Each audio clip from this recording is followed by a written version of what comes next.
Hey, avant de continuer, si vous êtes nouveau, sachez qu'on fait des vidéos sur les statistiques et la programmation. Si vous aimez le contenu, n'hésitez pas à liker et à vous abonner. Ça aide la chaîne à grandir et ça nous encourage beaucoup.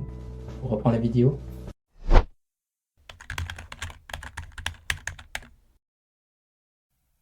Pourquoi Vim aujourd'hui? Bien qu'il soit à ce jour encore amélioré, il a aujourd'hui déjà plus de 30 ans. Pourtant, il fait toujours partie du top 5 des éditeurs les plus utilisés par la communauté des professionnels de Stack Overflow. Et ce, depuis plusieurs années. Il continue aussi à amener de nouveaux adeptes chaque année et sa popularité ne semble pas baisser. D'où vient cette constance? Dans cette vidéo, nous allons faire le tour le plus bref et complet possible des fonctionnalités qui font de Vim un éditeur puissant et apprécié. Commençons par les raccourcis clavier. Il arrive dans la vie des utilisateurs le moment où le besoin d'aller plus vite avec son logiciel se fait sentir. C'est le moment où les raccourcis clavier viennent à notre secours. L'avantage de Vim, c'est qu'il est 100% utilisable avec les raccourcis clavier, accélérant automatiquement la vitesse de développement.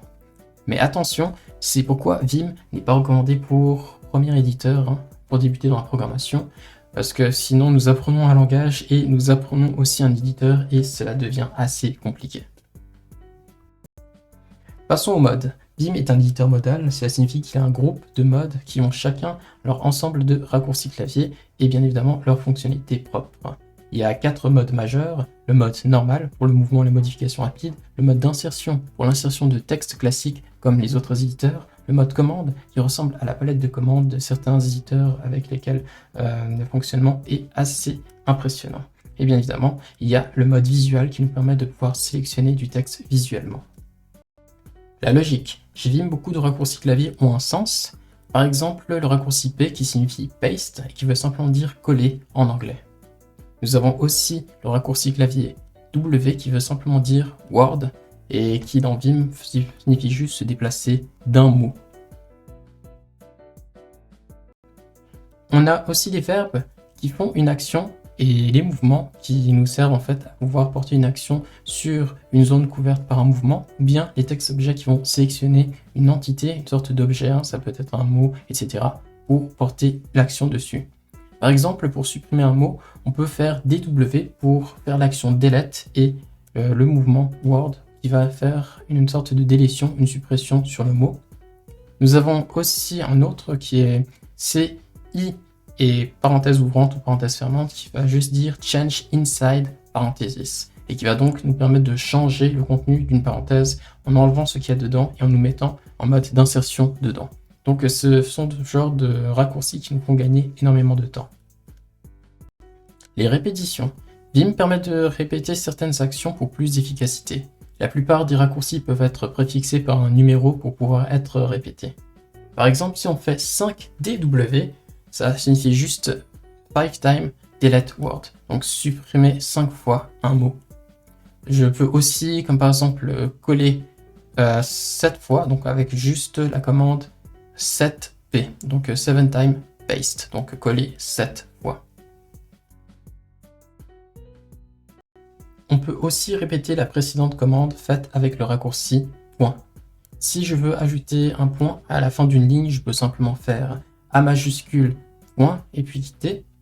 Mais après, je peux aussi répéter cette précédente commande en appuyant simplement sur point à chaque nouvelle ligne. Les macros marchent comme les macros sur Excel, ils nous permettent de faire des répétitions plus personnalisées. Le raccourci point ne répète que la dernière action faite, mais avec les macros, nous avons la capacité de pouvoir répéter une suite d'actions que nous avons spécifiées. Donc c'est une très bonne alternative pour les personnes qui ne veulent pas utiliser l'expression régulière ou qui veulent automatiser certains de leurs mouvements sur Vim. Le mapping. Vim nous donne la possibilité de créer nos propres raccourcis clavier avec la commande de mapping. Comme par exemple, il nous faut utiliser la touche accolade fermante pour sauter d'un paragraphe. Je l'ai mappé plutôt à CTRL-J, qui me semble plus naturel pour moi. On peut aussi lier un raccourci à une combinaison de touches. Par exemple, pour amener une ligne à la fin d'un bloc, je dois faire DD pour supprimer la ligne, accolade fermante pour arriver vers la fin du bloc, P majuscule pour coller la ligne coupée justement dans la fin du bloc, et ensuite, pour revenir en arrière, je dois faire accolade ouvrante, puis J pour revenir vraiment à la première ligne théoriquement. J'ai pu mapper la touche D, CTRL J, donc pour supprimer et pour descendre, ce qui me donne cette impression de déplacer la ligne en haut. Et donc je peux faire cet enchaînement de combinaisons sans avoir à les faire manuellement à la main, mais en faisant seulement que 2 touches. Un raccourci est juste une suite arbitraire de touches. On peut voir ça comme un combo. Par exemple, je peux mapper la suppression d'un bloc de code dans le raccourci A, B, C, D, E, F. Cela nous donne une quantité phénoménale de raccourcis mappables. Mais attention à l'abus, le fait que certains mappings soient possibles ne veulent pas dire qu'ils soient forcément ergonomiques. Le mode commande. Les modes normal, insertion et visual sont pas mal puissants, mais pour moi le mode commande est le plus puissant.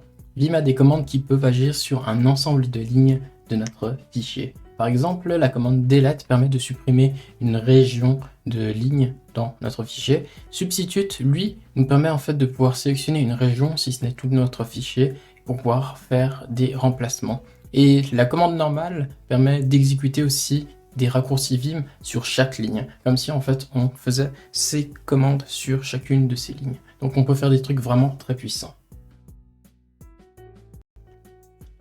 L'un des avantages que je trouve dans Vim, c'est que le mode commande a un vrai couplage avec les commandes du terminal. Ce qu'on sait faire avec le terminal, on peut aussi donc le faire sur Vim. Notamment, par exemple, je sais que pour exécuter un fichier app.py, avec l'interpréteur de Python, je dois faire python free app.py ou app.py.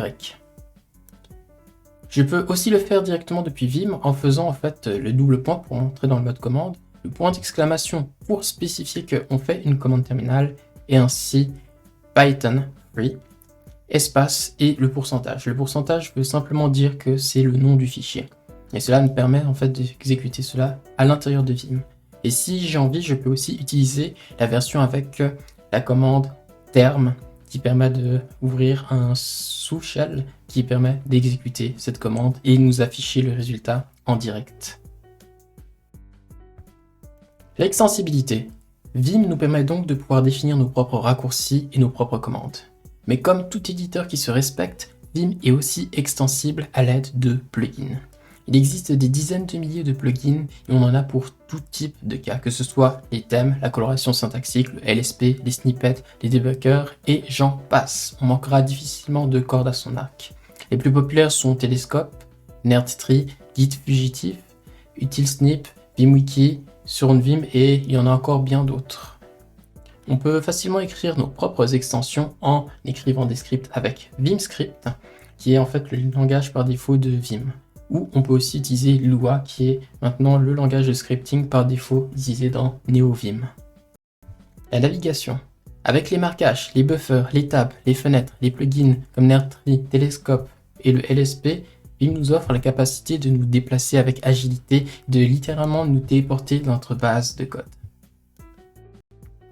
Par exemple, je suis dans ma fonction principale que je vais marquer avec la lettre M. Je veux sauter dans ma fonction de parsing dans mon fichier parseur.